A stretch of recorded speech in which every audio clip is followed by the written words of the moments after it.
सभी ब्राह्मणों को श्राप दे डाला नंदी ने कि हे ब्राह्मणों की, विप्रों की सभा में बैठे हुए समस्त ब्राह्मण जो इस शिव निंदा को सुना है, इन सभी ब्राह्मणों के द्वारा जितने वैदिक कर्म होंगे सब विलुप्त हो जाएंगे, नष्ट हो जाएंगे। जितने वैदिक अनुष्ठान करेंगे इन सभी अनुष्ठानों का फल इन्हें कभी पूर्ण नहीं प्राप्त होगा।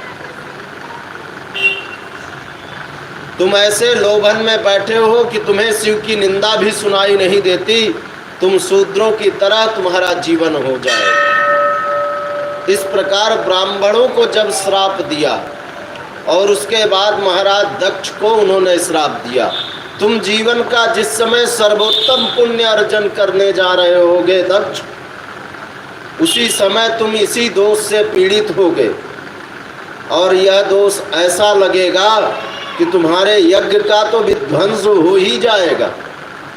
उसके फलस्वरूप तुम्हारे शरीर का जिस वाणी के द्वारा तुम भगवान शिव की निंदा किए हो, यह वाणी और जिस बुद्धि के द्वारा शिव निंदा पर विचार करके बोले हो, यह मस्तक भी तुम्हारा नहीं रहेगा। इस प्रकार महानंदी ने श्राप दे दिया। श्राप दे दिया तो भगवान शिव देखते रहे, नंदी अब शांत होंगे, अब शांत होंगे। नंदी तो तुरंत जलांजलि लेकर भगवान विष्णु, भृगु, पराशर, ककुस्थ, त्रिंकु आदि जितने भी महात्मा थे सबको श्राप देना शुरू कर दिया। जब सबको श्राप देना शुरू कर दिया तो भगवान शिव ने नंदी को शांत करना आरंभ किया। भगवान शिव ने नंदी को बुलाया और नंदी से कहा, हे नंदिकेश्वर, भक्तों के उत्तम शिरोमणि, तुम्हारे हृदय में रोषपूर्ण क्रोध अच्छा नहीं लगता। जिस क्रोध में किसी के प्रति द्वेष आ जाए वो क्रोध भक्तों के लिए उत्तम नहीं होता।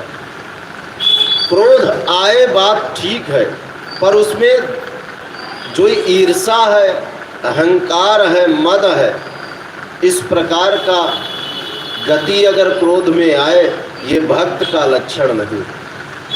तुम शिव गणों में सर्वोत्तम हो, मुझे तुम्हारे बुद्धि एवं तुम्हारे कर्मों पर बहुत गर्व है। हे नंदी, तुम्हारे द्वारा ये निरापराधी ब्राह्मणों को तुमने श्राप दिया एवं महाराज दक्ष को भी तुमने श्राप दिया, ये तुम्हारी स्थिति नहीं। जब इस प्रकार भगवान शिव ने धिक्कारा नंदी को, तो नंदी को पश्चाताप हुआ और नंदी भगवान शिव के चरणों में पड़कर बार बार विलाप करने लगे। सभी ब्राह्मणों से क्षमा मांगा और उसके बाद भगवान शिव शंकर के साथ कैलाश पर्वत की ओर चले। हे नारद, इसी श्राप का फल है कि आज दक्ष उत्तम यज्ञ की इच्छा रखता हुआ सुंदर ब्राह्मणों के द्वारा, उन्हीं ब्राह्मणों के द्वारा यज्ञ का संचालन करेगा और भगवान शिव को भूल जाएगा। भगवान शिव को अधिकार नहीं प्रदान करेगा यज्ञ में, उसी के फलस्वरूप इस यज्ञ का विध्वंस होगा। और जिस शीश की बात नंदी ने किया था, वही शीश भगवान के पिनाक रूपी अस्त्र से काटा जाए। यह वही वर्णन अब होगा जो महात्मा नंदी के द्वारा श्राप प्राप्त किए थे इन ब्राह्मणों के द्वारा, और दक्ष को ये श्राप प्राप्त हुआ। इस प्रकार दक्ष यज्ञ विध्वंस होगा। बोलो शिव महापुराण की, उमापति महादेव की, गौरी शंकर भगवान की। हर हर महादेव।